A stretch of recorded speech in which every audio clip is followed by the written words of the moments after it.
Kapag beginner ka sa gym, ano ba dapat ang unahin? Machines ba o free weights?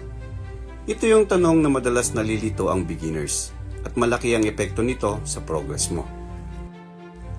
Para sa akin, parehong may lugar ang machines at free weights, lalo na para sa mga baguhan na talagang zero experience sa gym. Pero syempre, magkaiba ang role nila at may tamang progression para mas maging safe at mabilis ang improvement mo. Unahin natin, bakit mas okay magsimula sa machines ang total beginners?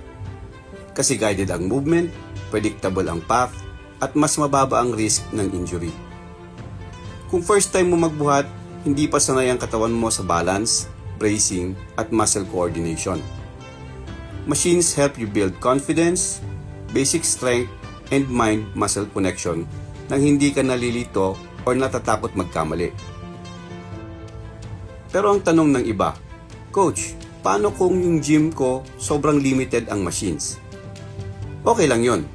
Kasi ang totoo, kahit konti o halos wala kang machines, pwede ka pa rin maging beginner-friendly at safe basta tama ang approach. Bodyweight movements, light dumbbells, at controlled technique work can replace machines habang nagbibuild ka ng strength at confidence. Dito papasok yung importance ng free weights. Kaya ako sinasabi na long-term, free weights ang tunay na foundation. Kasi halos lahat ng machines ay nakabase sa free weight movement patterns.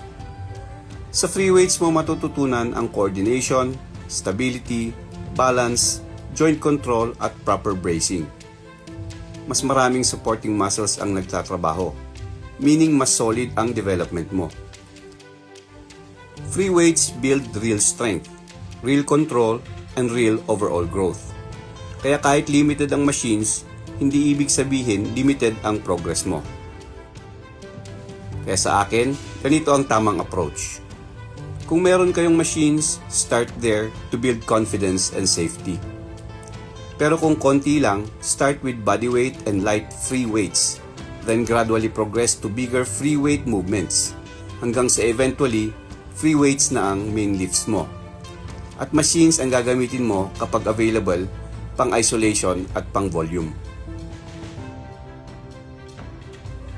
Machines teach safety and confidence. Free weights teach real strength and control. Hindi mo kailangan ng kumpletong gym.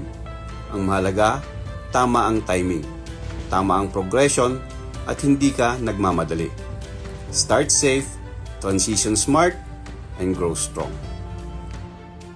Like, share, and follow to train like the big bad wolves.